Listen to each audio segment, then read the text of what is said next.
الحمد لله رب العالمين وبه نستعين على أمور الدنيا والدين وصلى الله على نبينا محمد وعلى آله وصحبه أجمعين أما بعد. Kita panjatkan puja dan puji syukur kehadirat Allah Tabaraka wa Ta'ala. Pada kesempatan pagi yang sejuk ini, kita kembali diberi kekuatan, kesehatan, hidayah. Sehingga pada kesempatan kali ini kita kembali bisa menghadiri pengajian rutin Jumat pagi di Masjid Agung Purbalingga yang membanggakan ini.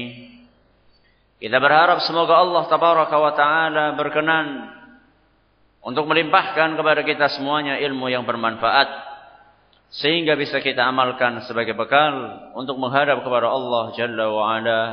Amin ya Rabbal Alamin.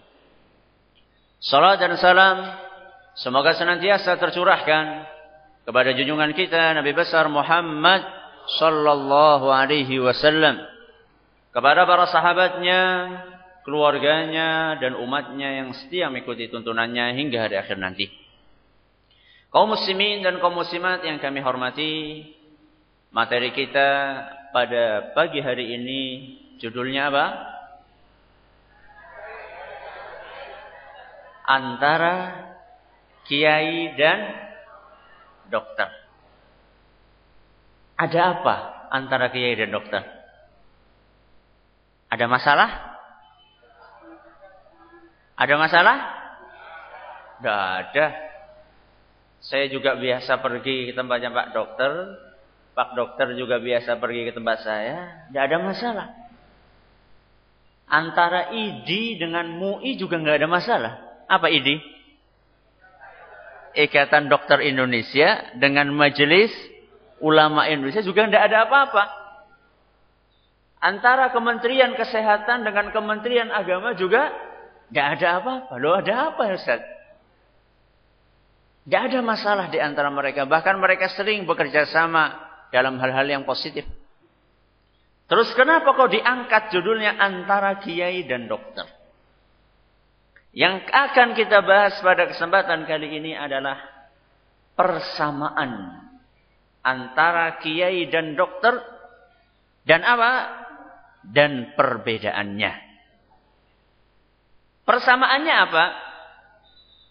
Sebelum saya berpanjang lebar berbicara tentang persamaan dan perbedaan, saya ingin menyampaikan bahwa yang dimaksud dengan kiai di sini, sebagaimana dalam Kamus Besar Bahasa Indonesia, makna pertama yang mereka sebutkan, kiai adalah sebutan bagi alim ulama.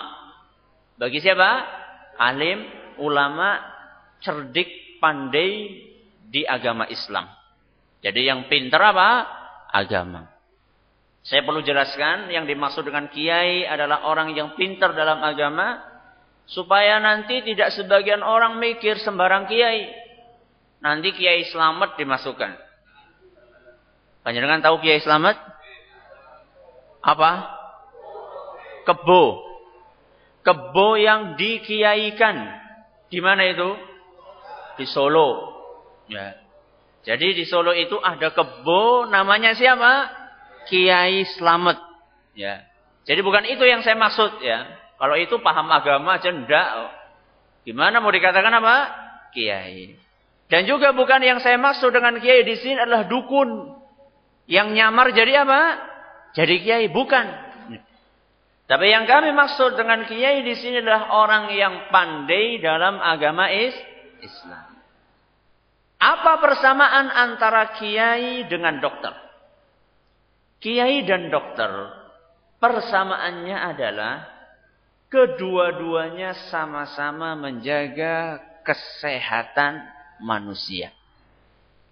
Dan sama-sama salah satu tugasnya adalah mengobati penyakit manusia. Jadi sama-sama menjaga apa? Kesehatan, dan sama-sama mengobati apa? Penyakit. Cuman kalau dokter itu menjaga kesehatan jasmani dan mengobati penyakit fisik, sedangkan kiai menjaga kesehatan apa? Rohani. Mengobati penyakit apa? Penyakit hati. Jadi kedua-duanya sama-sama memiliki profesi menjaga kesehatan. Cuman kalau dokter itu kesehatan jasmani, kalau kiai itu kesehatan rohani. Kalau dokter mengobati penyakit fisik, kalau kiai mengobati penyakit apa? Hati. Lebih penting mana? Sama-sama penting. Sama-sama penting dan sama-sama dibutuhkan. Karena apa? Kalau ada orang sehat jasmaninya, rohaninya tidak sehat, tidak enak. Begitu pula ada orang yang rohaninya sehat, tapi jasmaninya tidak sehat juga tidak apa? Tidak enak. Contoh, panjenengan rohaninya sehat, tapi untune lara. Nek go ngaji pripun? Penak napa mboten? Ora penak. Itu rohaninya sehat, tapi jasmaninya tidak apa? Tidak sehat. Panjenengan mungkin rohaninya sehat, tapi apa? Muntaber. Mau sholat gimana? Bolak-balik mau sholat tidak bisa lama, susah khusyuk, apalagi ditambah pusing. Ya. Ini orang yang sehat rohaninya, tapi jasmaninya tidak sehat. Begitu pula orang yang jasmaninya sehat, tapi rohaninya tidak sehat. Ini juga tidak enak. Contohnya apa? Jasmaninya sehat, rohaninya tidak sehat. Korupsinya rajin banget. Korupsinya apa? Rajin. Coba lihat koruptor-koruptor itu. Tubuhnya sehat-sehat enggak? Sehat-sehat. Ya. Makanannya terjamin, dokternya pribadi. Tapi merugikan bangsa, merugikan negara, dan merugikan dia sendiri. Ya. Karena apa? Karena rohaninya tidak apa? Tidak sehat. Jadi kalau misalnya kita ingin memberantas korupsi di negeri kita, yang pertama kali harus dibenarkan adalah rohaninya. Akidahnya yang harus dikuatkan. Jadi mereka pada korupsi kenapa? Karena mereka tak ada rasa takut kepada siapa? Pada Allah. Mereka tidak sadar akan pengawasan Allah subhanahu wa ta'ala. Yang mereka takuti adalah pengawasan apa? KPK. Ketika KPK-nya ngantuk, mereka apa? Bergegas untuk memanfaatkan kesempatan dalam kesempitan. Tapi kalau misalnya mereka takutnya kepada Allah subhanahu wa ta'ala, rohaninya sehat, kapanpun juga mereka tidak akan korupsi. Kenapa? Karena Allah tidak pernah apa? Ngantuk. Allah tidak pernah ngantuk. Apa dalilnya? La ta'khudhuhu sinatun wala naum. Allah itu tidak pernah ngantuk, tidak pernah apa? Tidur. Ya. Andaikan mereka takutnya kepada Allah, rohaninya sehat, maka insya Allah korupsi di negeri kita minimal akan berkurang. Ya. Tapi kalau misalnya yang diperhatikan cuma perbaikan jasmani saja, sampai kapanpun juga korupsi itu akan tetap merebak di negeri kita ini. Jadi sama-sama penting antara dokter dengan siapa? Kiai. Sehat jasmani penting, sehat rohani juga apa? Penting. Itu persamaannya. Perbedaannya apa? Apa perbedaan antara kiai dengan dokter? Kalau dicermati, tentu banyak perbedaannya. Cuma dalam kesempatan kali ini saya akan menyinggung perbedaan masyarakat dalam menyikapi dan menilai kiai dan dokter. Ini yang akan kita cermati. Bukan perbedaan antara dokter dengan kiai. Dokter itu adalah D depannya, kiai depannya apa? K. Bukan itu yang saya maksud. Ya. Tapi yang saya maksud dengan perbedaan di sini adalah bagaimana masyarakat berbeda di dalam menyikapi dan menilai dokter serta kiai. Perbedaan yang pertama. Banyak masyarakat cenderung selektif dalam memilih dokter. Tapi kalau mencari kiai, tidak. Kalau milih dokter selektif. Tapi kalau milih kiai apa? Senemune. Contohnya apa? Contohnya ketika panjenengan sedang sakit. Apalagi sakitnya parah. Panjenengan akan berusaha untuk mencari dokter spesialis sing paling apa? Sing paling pinter. Padahal kalau di rumah sakit kita tahu spesialis kan banyak. Enggak cuma satu dokter. Spesialis gigi ada 1, 2, 3. Spesialis dalam ada 1, 2, 3 misalnya. Kemudian spesialis anak ada 1, 2, 3. Kita milih-milih enggak? Milih-milih. Mana yang lebih ahli, mana yang lebih ramah, mana yang ini, mana yang ini. Kita berusaha untuk memilah dan memilih dokter walaupun itu spesialis. Ya. Sama-sama apa? Sama-sama pintar di dalam bidangnya. Tapi kita sangat berhati-hati. Dan ini kita terapkan dalam hampir setiap perkara duniawi. Contoh, kalau kita mau beli motor, tanya-tanya dulu enggak? Tanya dulu enggak? Tanya dulu. Antara Honda, Suzuki, sama apa? Yamaha. Antara Honda pun kita milih-milih. Antara Scoopy, apa Revo, apa lagi? Apa Supra. Ya. Dalam satu pabrik saja kita milih-milih. Enggak cuma masalah Honda saja. Enggak cuma masalah motor saja. Ibu-ibu, dalam masalah pelembab wajah, Bu. Kalau ibu mau beli, pilih-pilih enggak, Bu? Pilih-pilih enggak? Pilih-pilih. Nyari di internet, baca majalah, tanya sama temannya. Hati-hati sekali. Kalau dalam masalah apa? Duniawi. Padahal motornya, pelembab wajahnya, itu apa arem nggo sangu nang kuburan? Bu, tahu tumon ana wong mati nggawa pelembab wajah? Wonten apa mboten? Mboten. Pak, tahu tumon ana wong mati nggawa motor? Tuman mboten? Sing layak ya iya. Tapi ana wong mati nggawa motor mung kuburan kuwi ora ana. Ya. Padahal hal-hal itu tidak akan kita bawa ke kuburan. Tapi coba lihat.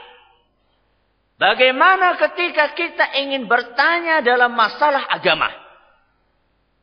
Bagaimana ketika kita akan mengaji? Kadang-kadang banyak di antara kita senemune. Kita tidak peduli apakah ini betul-betul ahli dalam agama. Atau hanya sekedar dia itu mengaku sebagai kiai atau ustaz. Sebagaimana dalam ilmu kedokteran itu ada malpraktek. Napa malpraktek? Napa malpraktek? Hah? Udu dokter ngaku apa? Dokter. Kemudian buka apa? Praktek. Dihukum nggak di negeri kita?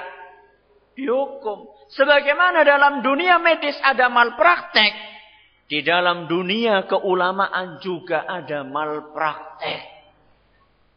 Siapa itu? Kalau dalam kedokteran bukan dokter ngaku dokter.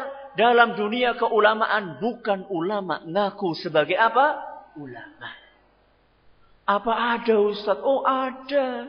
Sejak 14 abad yang lalu Nabi kita sallallahu alaihi wasallam sudah mengisyaratkan akan datangnya zaman itu.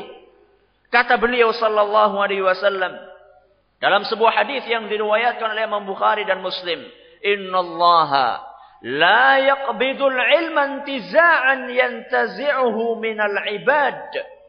Sesungguhnya Allah Subhanahu wa taala itu tidak akan melenyapkan ilmu dari muka bumi ini dengan cara mencabut ilmu tersebut dari para hambanya. Caranya bukan dengan dicabut ilmu tersebut. Tapi bagaimana caranya? Walakin yaqbidul ilma biqabdil ulama. Namun Allah akan melenyapkan ilmu dari muka bumi ini dengan dicabutnya nyawa para ulama. Jadi kalau kita ingin tahu kapan ilmu itu hilang dari muka bumi, manakala di atas muka bumi ini tidak tersisa apa? Ulama. Ulama-ulama yang piawai dalam agama. Ulama-ulama yang rabbaniyin. Yang mengejar ridho Allah. Bukan hanya mencari harta dan kekuasaan. Satu demi persatu mereka telah meninggalkan kita. Ulama-ulama yang istiqamah, yang menyuarakan al-haq tanpa harus takut kepada siapapun pula, mereka sudah mulai meninggalkan kita. Ulama-ulama yang berfatwa berdasarkan keyakinan yang dia yakini, bukan dengan bayaran atau pesanan, itu sudah mulai berkurang pada zaman kita ini. Manakala ulama-ulama itu habis, manakala ulama-ulama yang mumpuni itu habis, maka saat itu ilmu dicabut dari muka bumi ini. Kalau ulama sudah tidak ada, orang-orang bertanya kepada siapa? Kata Nabi SAW, hatta idza lam yubqi aliman, manakala sudah tidak tersisa ulama, ittakhadhan nasu ru'usan juhalan, para manusia akan menjadikan orang-orang yang bodoh sebagai panutan. Orang yang tidak berilmu dijadikan sebagai panutan. Orang yang tidak layak dijadikan sebagai teladan, dijadikan sebagai pemimpin. Pada saat itulah ilmu dicabut dari muka bumi ini. Kemudian mereka ditanya, kata Nabi SAW, fasu'ilu fa'aftau bighairi ilmin. Mereka ditanya, dimintai fatwa, kemudian mereka berfatwa tanpa ilmu. Berfatwa bertolak belakang dengan Al-Quran dan Sunnah Nabi SAW. Demi mempertahankan apa? Macam-macam. Ada yang ingin mempertahankan kebiasaan di masyarakatnya. Ada yang ingin mempertahankan kebiasaan di ormasnya. Ada yang ingin mempertahankan kebiasaan di daerahnya. Mereka berfatwa tidak dengan ilmu. Fadhallu wa adhallu. Kemudian mereka sesat dan menyesatkan orang banyak. Hadis riwayat Bukhari dan Muslim. Orang-orang yang seperti itu pertanggungjawabannya sangat berat di sisi Allah Subhanahu wa taala. Pertama, mereka sudah sesat sendiri, kemudian menyesatkan orang lain pula. Tidak cukup korbannya hanya satu orang. Ratusan umat, ribuan umat, bahkan mungkin jutaan umat jadi korban mereka. Pada hari kiamat nanti, kata Allah Subhanahu wa taala, para pengikut tersebut manakala dimasukkan ke dalam neraka, mereka akan protes, akan lapor kepada Allah Subhanahu wa taala. Apa isi laporan mereka? Rabbana inna ata'na sadatana wa kubara'ana. Wahai Rabbi, kami bisa seperti ini karena kami ikut pembesar kami. Karena kami ikut panutan kami. Fa'adalluna as-sabila. Kemudian mereka yang menyesatkan kami dari jalan yang lurus. Maka apa kata mereka? Rabbana fa'atihim di'faini minal azab. Wahai Rabbi, siksalah para panutan tersebut 2 kali lipat dibandingkan siksaan yang kami rasakan. Para pengikut tersebut, mereka tidak terima. Kalau siksaannya sama. Karena kami sesat gara-gara mereka. Maka mereka, wahai Rabbi, siksa enggak cuma 1. Siksa 2 kali lipat. Fa'atihim di'faini minal azab. Wal'anhum la'nan kabira. Dan laknatlah mereka, wahai Rabbi, dengan laknat yang besar. Jadi konsekuensinya apa? Berat.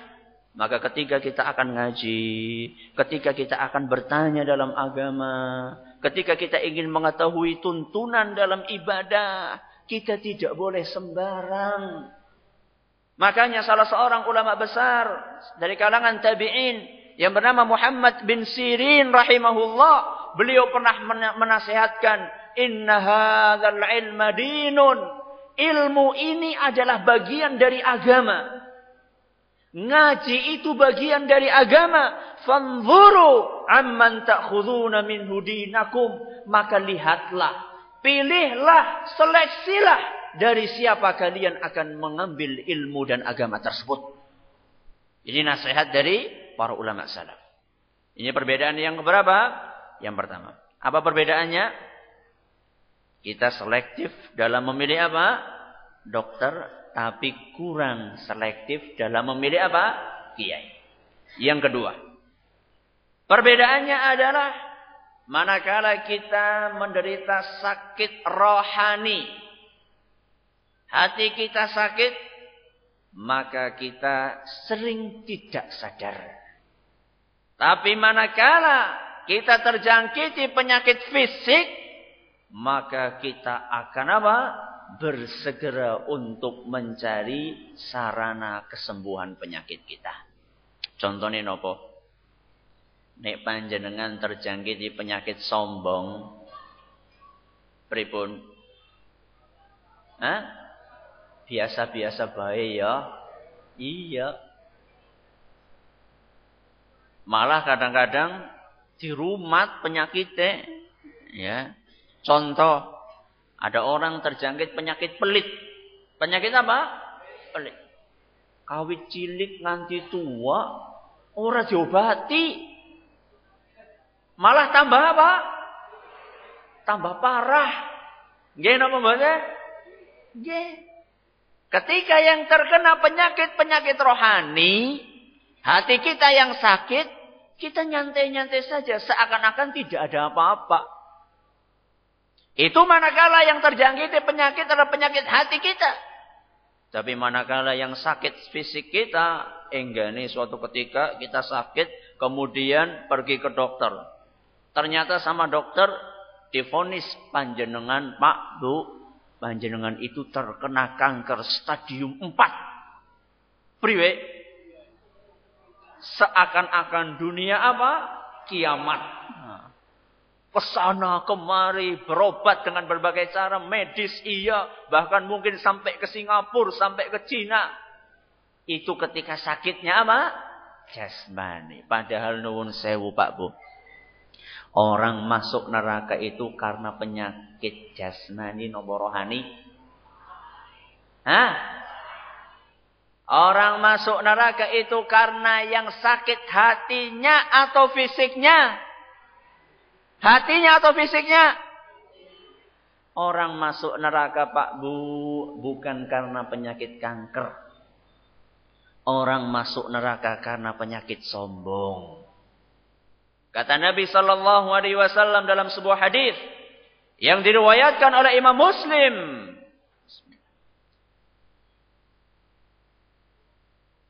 La yadkhulul jannah. Tidak akan masuk surga. Man kana fi qalbihi mithqalu dzarratin min kibr. Tidak akan masuk surga orang yang di dalam hatinya ada penyakit sombong. Walaupun cuma hanya sebesar debu. Sebesar debu, Pak. Debu. Keton apa ora? Ora keton. Kalau ada di hati kita penyakit sombong, walaupun sebesar debu, orang mlebu swarga. Jajal sapa sing ora sombong? Hah? Nyong karo jenengan ya pada baik. Suka terjangkiti penyakit apa? Sombong. Jadi untuk masuk ke neraka itu tidak perlu seseorang terjangkiti penyakit sombong stadium 4. Ya, tidak perlu. Baru stadium berapa? Sebesar debu itu stadium berapa? 0,00. Itu saja sudah masuk ke neraka. Na'udzubillahi min dzalik. Kenapa bapak-bapak dan ibu-ibu sekalian kita tidak adil? Ketika yang sakit rohani kita adem ayem. Tidak berusaha untuk membersihkan. Tidak berusaha untuk ngaji. Mengobati penyakit-penyakit tersebut. Tidak berusaha untuk menghadiri majelis taklim. Mengetahui caranya bagaimana Ustadz. Caranya bagaimana Mbah Yai. Caranya bagaimana para ulama. Supaya penyakit sombong ini bisa hilang dari hati saya. Ketika saya terjangkiti penyakit riya. Ketika saya terjangkiti penyakit hasad, iri, dengki. Itu gimana caranya Ustadz? Gimana caranya Kiai? Supaya penyakit itu bisa hilang dari hati kita. Kenapa kita tidak adil? Manakala terjangkiti penyakit rohani kita adem ayem saja. Dan bahkan cenderung cuek. Dan kita rawat sampai kita meninggal dunia. Tapi kenapa ketika kita penyakitnya penyakit jasmani. kita berusaha untuk menyembuhkannya dengan segala macam cara. Ini adalah sebuah renungan. Sebuah renungan buat kita semua. Mari kita berlaku adil. Sama-sama berbahaya. Saya bukan sedang mengajarkan kalau panjenengan kena kanker itu diam saja, enggak. Ya, saya sedang tidak mengajarkan seperti itu. Tapi saya hanya ingin mengajak kita berlaku proporsional. Ya. Penyakit rohani diobati. Penyakit jasmani juga apa? Diobati. Jangan penyakit rohani dibiarkan, penyakit jasmani apa? Diobati. Atau sebaliknya juga tidak benar. Penyakit rohani diobati, penyakit jasmani dibiarkan. Kalau ada penyakit jasmani atau rohani, kita berusaha untuk apa? Untuk mengobati. Karena resikonya sangat berat. Kata Nabi kita sallallahu alaihi wasallam, yu'ta bi an'ami ahli dunya min ahli nari yaumal qiyamah. Pada hari kiamat nanti akan didatangkan orang yang hidupnya paling enak di dunianya. Awake sehat, duwite akeh, mobile apik, omahe megah, bojone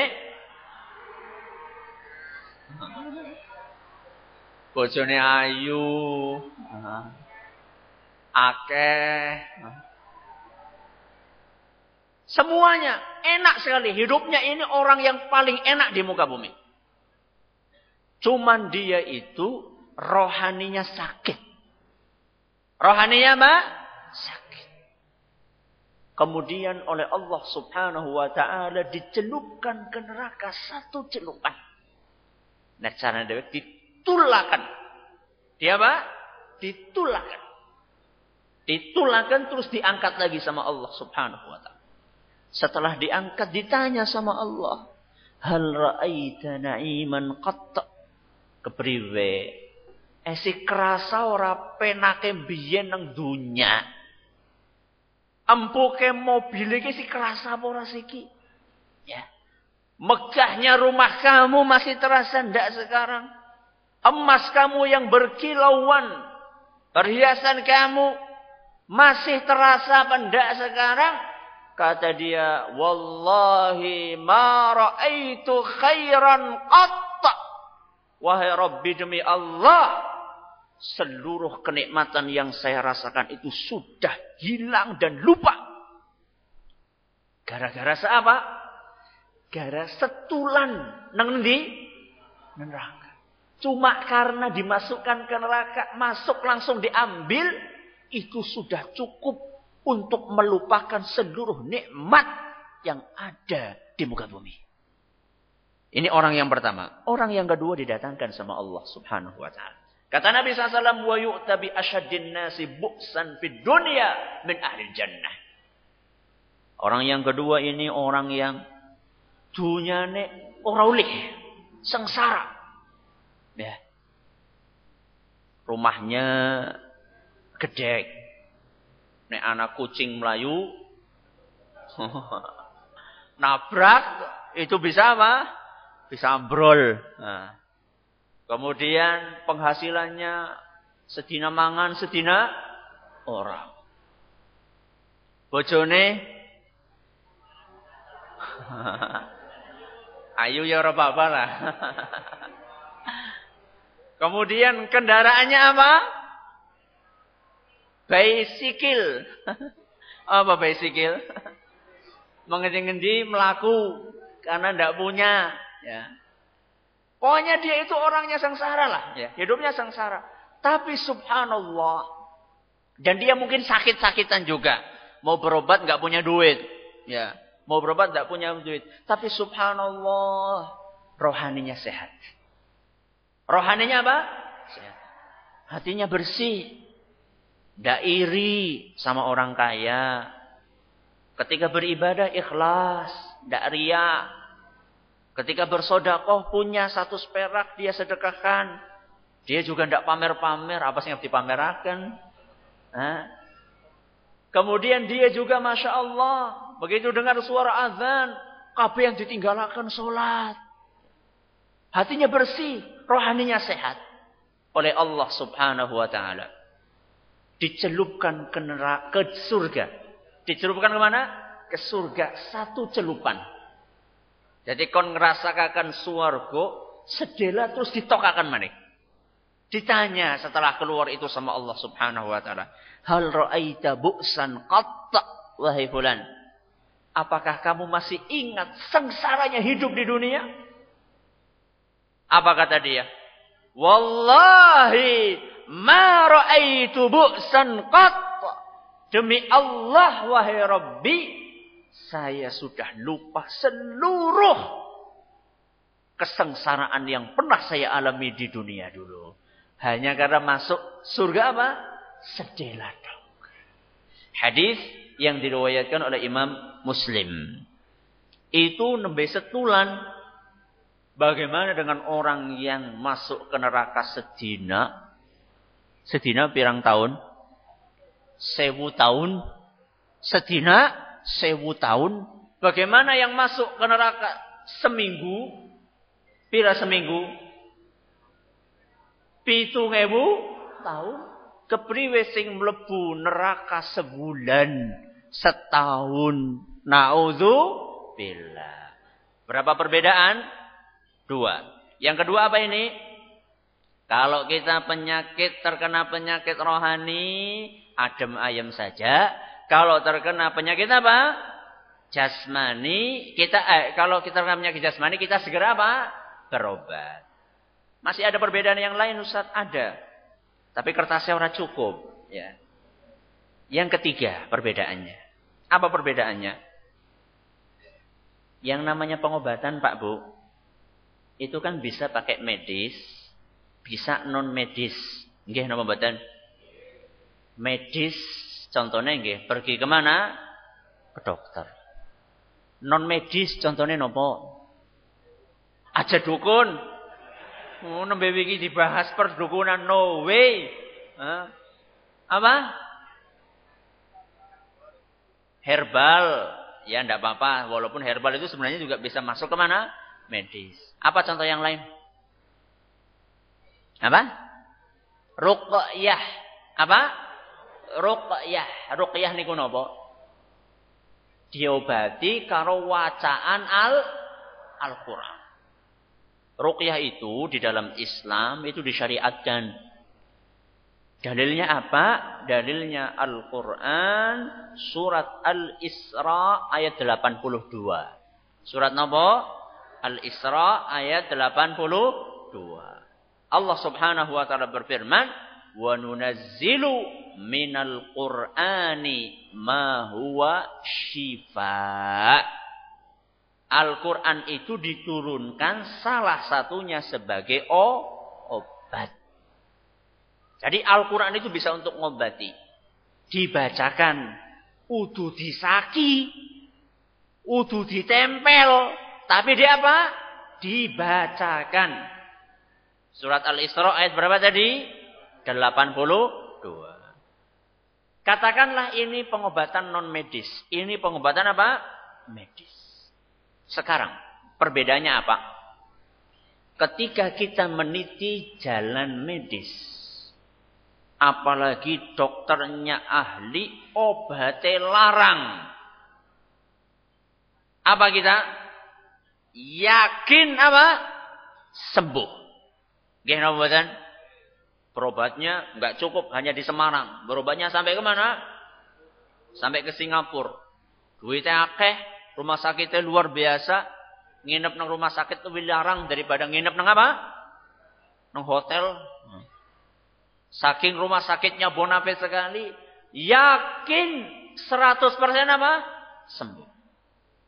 Tapi ketika diobati dengan ruqyah. Diwacakakan Al-Quran. Yakinnya sama enggak kayak yakinnya ketika diobati sama dokter yang ahli? Sama mboten?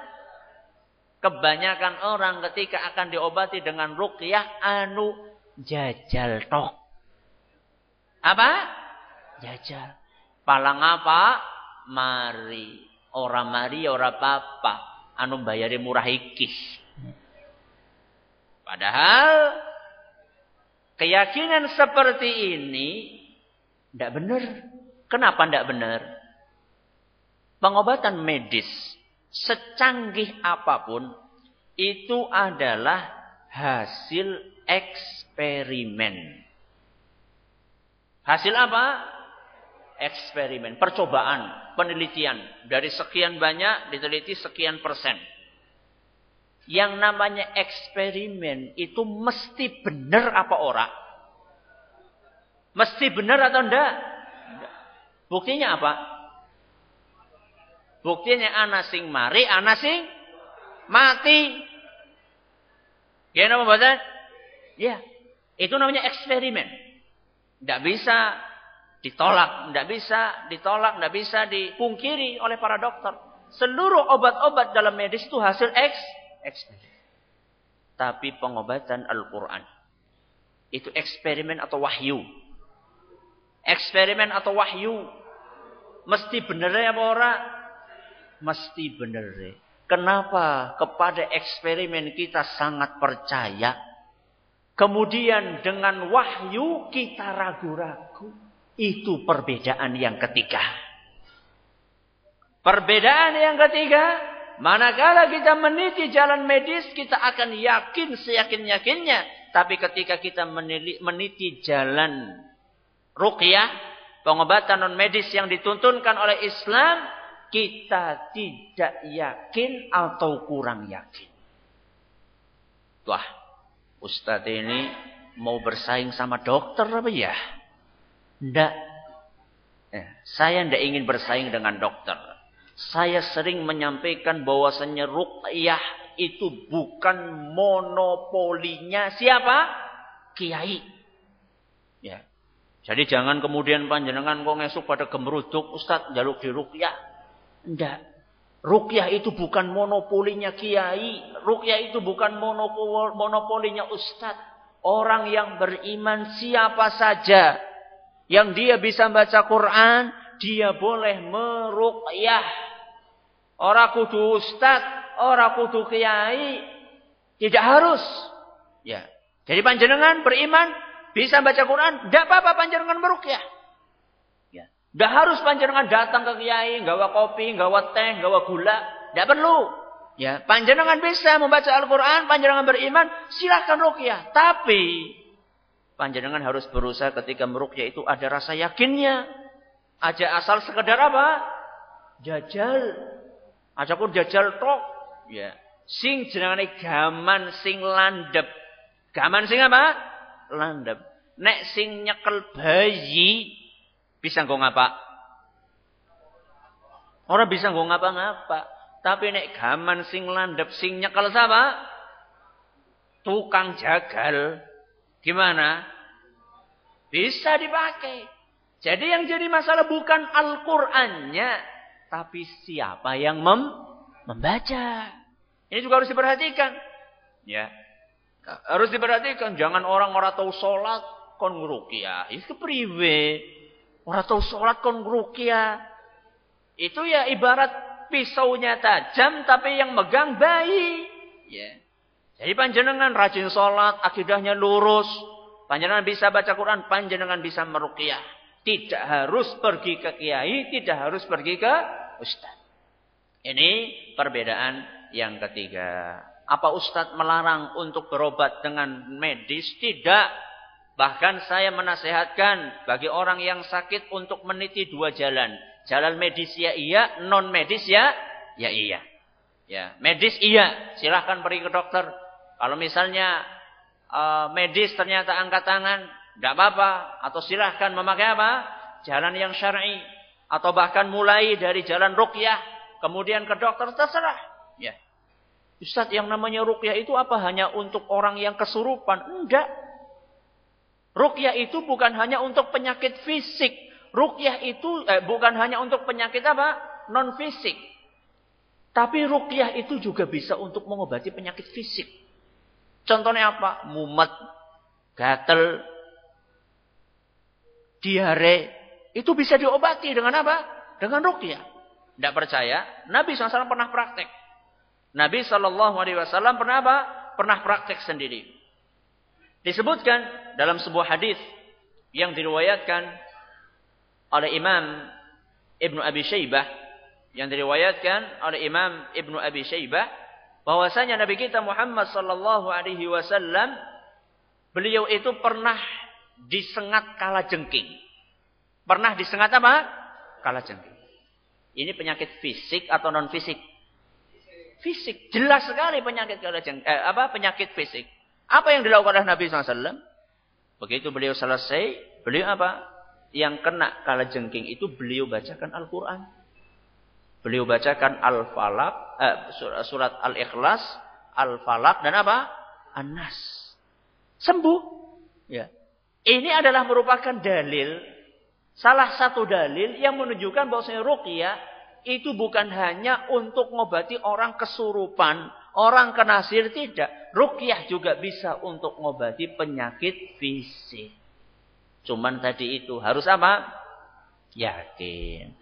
Wallahu ta'ala a'la wa alam. Ini pembahasan kita pada kesempatan kali ini yang berjudul antara kiai dan apa? Dan dokter. Jadi tolong nanti kalau panjenengan keluar dari pengajian ini, jangan sampai panjenengan itu membawa pemahaman bahwa ada permasalahan antara kiai dan apa? Dokter. Ya. Judulnya itu bukan kiai vs dokter. Ya, ini bukan judulnya. Ini judulnya antara kiai dan dokter. Jadi tidak ada masalah antara kiai dan dokter. Yang jadi masalah adalah orang-orang yang memiliki perbedaan persepsi dalam menyikapi kiai dan apa? Dokter. Silahkan, ada yang bertanya, monggo.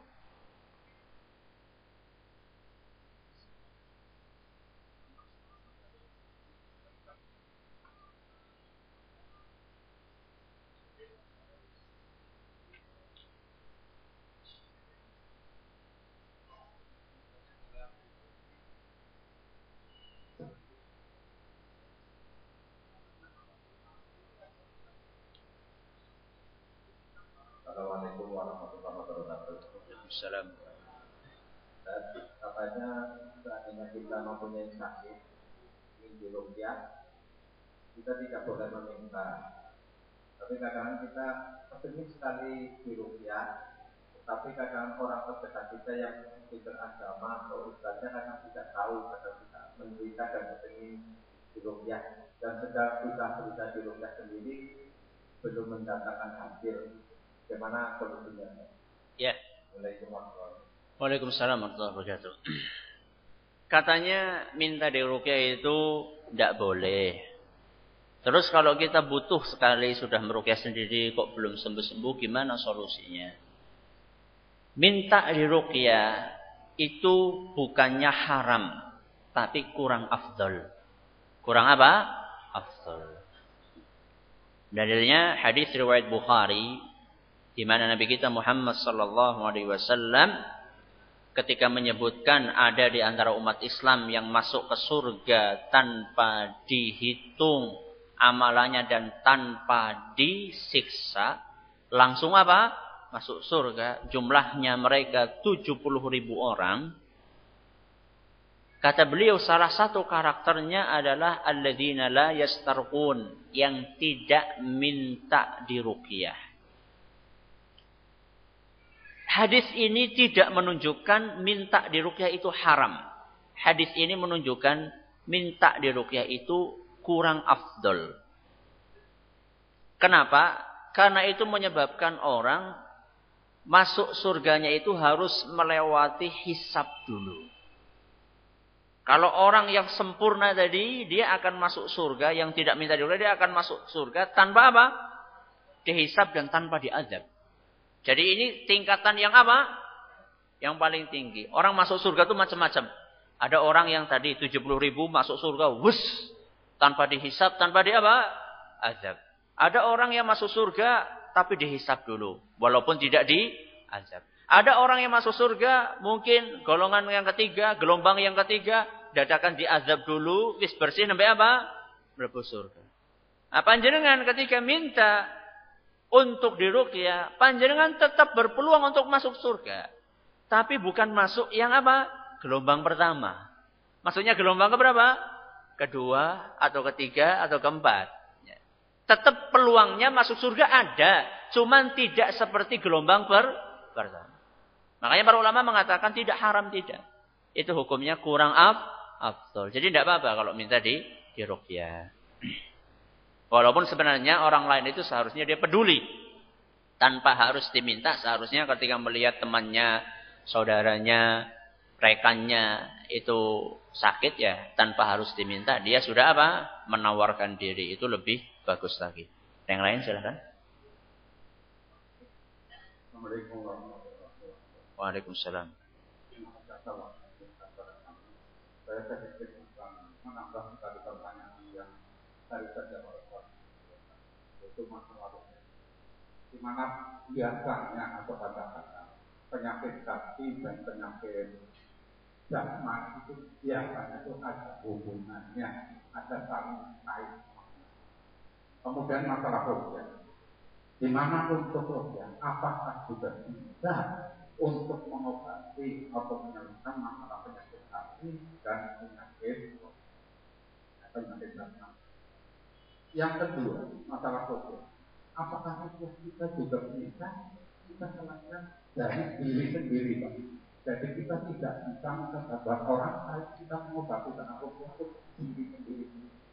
Karena kita kadang-kadang yang tadi untuk meruqyah itu tidak monopoli untuk ustaz. Hanya yang bisa atau mahir, sholatnya baik, baca awalnya baik, adalah bisa. Yeah. Tapi untuk diri sendiri, apakah bisa dilakukan? Yeah. Terima kasih, hanya itu pertanyaan. Mohon maaf. Assalamualaikum warahmatullahi wabarakatuh. Waalaikumsalam warahmatullahi wabarakatuh. Pertanyaan yang pertama, apakah ruqyah itu mengobati penyakit jasmani dan rohani? Iya, sebagaimana yang tadi kita jelaskan. Karena ayat Al-Quran yang tadi kita bacakan, surat Al-Isra tadi, itu sifatnya umum.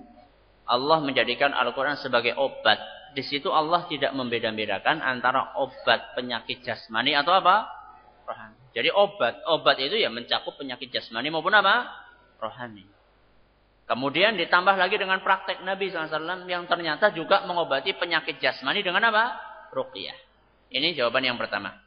Jawaban yang kedua, apakah boleh kita meruqyah diri sendiri? Sangat boleh. Bahkan itu lebih afdol. Makanya Nabi SAW itu meruqyah dirinya sendiri. Kecuali ketika tidak mampu. Manakala Nabi SAW mampu, beliau meruqyah sendiri. Contohnya tadi, ketika tersengat apa? Kalajengking. Nabi enggak pergi ke Abu Bakar supaya dia doa. Enggak, Nabi SAW yang baca sendiri. Jadi panjenengan bisa meruqyah diri sendiri. Kecuali kalau tidak mampu. Kalau tidak mampu, baru diruqyah sama orang lain. Contohnya Nabi SAW pernah diruqyah sama Jibril. Sama siapa? Jibril. Manakala Nabi SAW disihir oleh seorang Yahudi yang namanya siapa? Labid bin Al-A'sam. Itu diruqyah Nabi SAW sama Jibril, sama orang lain. Ya, itu. Ada yang lain, monggo. Bismillahirrahmanirrahim. Assalamualaikum warahmatullahi wabarakatuh. Waalaikumsalam. Mohon maaf, Kiai tanpa gigi sudah, dokter gigi sudah. Kiai dan dokter kedua-duanya manusia yang menyandang predikat yang mulia. Namun ada kalanya di tengah-tengah masyarakat ada sebutan Kiai Jargoni dan juga Dokter Sabul. Apakah ini termasuk tabur makan gambar tabur makan maluk? Jadi yang kedua yang saya tanyakan, kalau di suatu tempat tidak ada satupun yang memenuhi syarat dalam memimpin jamaah sebagai imam ataupun kiainya hanya sepenuhnya, tak ada rotan akar berguna, tak ada piring berdaun berguna. Bagaimana amaliyah ibadahnya? Mohon penjelasan. Terima kasih. Assalamualaikum warahmatullahi wabarakatuh. Assalamualaikum. Kalau ada Kiai Jarkoni, ada dokter yang tidak sopan, itu bagaimana? Itu oknum. Itu apa? Oknum. Sama-sama ketika dokter diangkat menjadi dokter, dia akan menandatangani sumpah jabatan. Nah, di situ tidak boleh anu, tidak boleh anu, tidak boleh anu. Sama saja kiai. Walaupun dia tidak disumpah, dia membaca apa? Membaca ayat Al-Quran yang di situ dia itu faham bahwasanya tugasnya kiai adalah ini. Jadi andaikan ada oknum, ya mereka akan masuk ke dalam apa yang disebutkan oleh Allah Subhanahu wa taala, kabura maqtan indallahi an taqulu ma la taf'alun. Allah itu sangat benci kepada orang-orang yang ngomong tapi tidak apa? Tidak mengamalkan apa yang dia omongkan. Ngongkon salat dheweke ora salat. Ngongkon wong liya ben pada kudungan, bojone dhewek ora kudungan. Ya, ini harus dicermati. Ya, ini oknum. Ini apa? Oknum. Kemudian yang kedua, bagaimana dengan suatu komunitas yang di situ tidak ada yang mumpuni? Bagaimana dengan orang-orang yang ada di situ? Bagaimana amal ibadah mereka? Ya, pertama mereka harus ada usaha. Ada usahanya ndak. Kalau cuma menyerah dengan keadaan, ya ndak benar. Mereka harus berusaha untuk apa? Menyekolahkan minimal orang yang ada di situ. Salah satunya disekolahkan, dipondokkan. Supaya nanti ketika pulang apa? Bisa menjadi kiainya situ. Harus ada usaha. Kalau mereka tidak peduli semuanya, ya sampai kapan akan seperti itu? Nah, kalau misalnya dalam masa-masa usaha tersebut, ada yang disekolahkan, ada yang ngaji, ada yang ini. Insya Allah akan muncul bibit-bibit unggul. Akan muncul bibit-bibit apa? Unggul untuk menjadi kiai yang sebenarnya di situ. Amaliyahnya bagaimana yang sudah terjadi? Kalau memang tidak ada orang lain, Allah Subhanahu wa taala berfirman, la yukallifullahu nafsan illa wus'aha. Allah tidak membebani seseorang kecuali sesuai dengan apa? Kemampuannya. Saya kira cukup sampai di sini. Atas segala perhatiannya kami ucapkan terima kasih. Atas segala kekurangannya kami mohon maaf yang sebesar-besarnya. Subhanakallahumma wa bihamdika asyhadu an la ilaha illa anta astaghfiruka wa atubu ilaik. Wassalamualaikum warahmatullahi wabarakatuh.